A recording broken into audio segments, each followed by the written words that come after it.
तो मिशन 2023 को लेकर बीजेपी कांग्रेस दोनों पार्टियां आदिवासियों को साधने में जुट गई हैं। जहां एक तरफ बीजेपी ने भव्य जनजातीय गौरव दिवस कार्यक्रम आयोजित कर आदिवासियों को अपने साथ जोड़ने की कोशिश की, तो वहीं कांग्रेस अब रणनीति बनाने में जुटी हुई है। इसी को लेकर आदिवासी विधायकों और कांग्रेस पदाधिकारियों की कमलनाथ ने बैठक ली, जिसमें उन्होंने आदिवासियों को पार्टी के साथ जोड़कर रखने का मंत्र दिया। बैठक के बाद कांतिलाल भूरिया ने बताया कि आदिवासी नेताओं से चर्चा कर आगे की रणनीति बनाई गई है।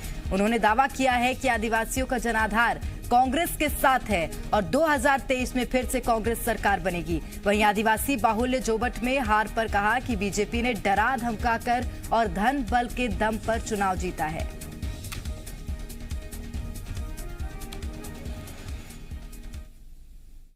कांग्रेस और बीजेपी दोनों ही पार्टियों ने अब 2023 की तैयारी शुरू कर दी है। आज कमलनाथ ने कांग्रेस कार्यालय में अनुसूचित जाति प्रकोष्ठ की एक बड़ी बैठक ली है। हमारे साथ आदिवासी वर्ग के बड़े नेता कांग्रेस के कांतिलाल भूरिया मौजूद हैं। सर, आज बैठक हुई है 2023 की तैयारी।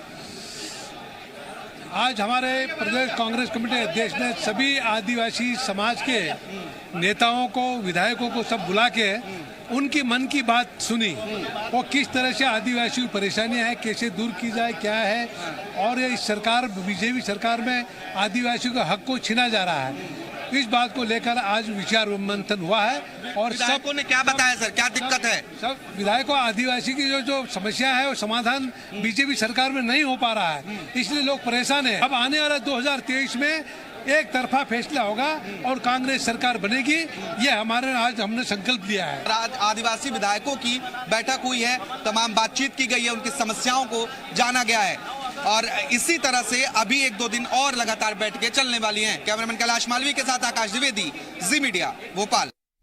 और चलिए अधिक जानकारी लेंगे, हमारे साथ संवाददाता प्रमोद इस वक्त जुड़ गए हैं। प्रमोद, देखिए दोनों ही पार्टियां, चाहे बीजेपी की बात करें, आज शाम 5 बजे जिस तरह से बड़ी बैठक बीजेपी की है, वहीं दूसरी ओर कांग्रेस ने भी बैठक की थी और आगे की रणनीति तैयार की है। क्या दोनों ही पार्टियां ये समझ चुकी हैं कि अगर चुनाव जीतना है तो आदिवासियों को साधना बेहद आवश्यक है?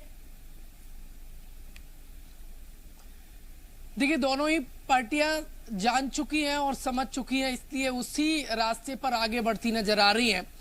18 में जो झटका बीजेपी को लगा, देखिए उससे सीख लेते हुए लगातार जिस तरीके से आदिवासियों को साधने की राय पर बीजेपी एक के बाद एक कदम बढ़ा रही है, देखिए साफ तौर पर यही लगता है कि बिना आदिवासियों के सहारे मध्य प्रदेश की सत्ता पर काबिज नहीं हुआ जा सकता। मध्य प्रदेश में एसटी देखिए आरक्षित 47 सीटें हैं और कांग्रेस पार्टी के पास 30 है और बीजेपी के पास 17 है। और 2018 में आदिवासी जो बाहुल्य सीटें हैं वो बीजेपी के पास नहीं आई थी, तो इसलिए सत्ता से बेदखल बीजेपी हो गई थी। कांग्रेस पार्टी आई थी, आदिवासियों का साथ कांग्रेस को मिला था। अब आदिवासी सीटों पर जो जीत मिली थी उस बात को कांग्रेस पार्टी समझ रही है और 23 की तैयारी में है, क्योंकि जिस तरीके से शिवराज सरकार एक के बाद एक मास्टर स्ट्रोक खेल रही है आदिवासियों को साथ लाने के लिए, चाहे तो भाई गौरव दिवस का जो जनजातीय बड़ा एक दिवस मनाया गया उसको लेकर हो या एक के बाद एक ऐलान हो, देखिए बीजेपी लगातार आगे बढ़ रही है। और उपचुनाव जो हुए हैं, जोबट में जो बीजेपी को बम्पर जीत मिली है, उसने कहीं ना कहीं मोहर लगा दी है कि बीजेपी आदिवासियों को प्रारंभिक तौर पर साधने में कामयाब हुई है।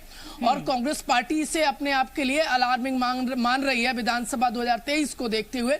इसलिए कांग्रेस पार्टी ने आज काउंटर प्लान बनाया है, कैसे बीजेपी की इन तैयारियों को वो डिफेंड करे और 18 में जो साथ मिला था आदिवासियों को, 23 में भी वो बरकरार रहे और फिर से सत्ता में वापसी हो सके। इसको लेकर कमलनाथ ने आज मंत्र दिया है और तमाम उन बड़े फेस जो आदिवासी वर्ग से आते हैं उन्हें जिम्मेदारी सौंपी गई है कि वो आदिवासियों के बीच में जाए और 18 के जो नतीजे रहे थे वो फिर से देखिए 23 में भी कांग्रेस पार्टी के पक्ष में रहे। और एक कदम आगे बीजेपी बढ़ती नजर आ रही है। बीजेपी अब आदिवासियों के बाद अनुसूचित जाति को साधने के लिए बड़े सम्मेलन करेगी, क्योंकि देखिए मध्य प्रदेश में 35 विधानसभा सीट ऐसी है जो एससी बाहुल हैं, आरक्षित हैं, और अभी यदि फिलहाल हम देखें तो 21 बीजेपी के पास है और कांग्रेस के पास बाकी सीटें हैं। देखिए मध्य प्रदेश में एससी और एसटी आरक्षित सीटें 83 हैं और सबसे ज्यादा कांग्रेस के पास है, इसलिए 18 के नतीजे थे, तो इसलिए कांग्रेस की 18 में वापसी हो गई थी सत्ता में और इस बात को बीजेपी समझ गई, इसलिए दोनों ही वर्ग को साधने की पुरजोर कोशिश कर रही है। प्रमोद, साधने की कोशिश बीजेपी कर रही है, क्या उसी तर्ज पर जी क्या उसी तर्ज पर आज की जो बैठक बीजेपी की होने वाली है, बड़े पदाधिकारी इस बैठक में शामिल होने वाले हैं, तो क्या आगामी दिनों में कुछ ऐसे ही बड़े आयोजन देखने के लिए मिलेंगे? देखिए, अंदर खाने से ये खबर है कि मध्य प्रदेश में जो अनुसूचित जाति की आबादी लगभग 16% है। 35 विधानसभा सीटें आरक्षित है एससी अनुसूचित जाति की। और जिस तरीके से उपचुनाव में रैगांव में जो झटका लगा है, एससी बाहुल्य सीट थी, और अब देखिए उससे सीख लेते हुए बीजेपी आने वाले दिनों में, चाहे तो वो अंबेडकर की स्थली हो या फिर संत रविदास की स्थली हो, वहां पर बड़े आयोजन करेगी।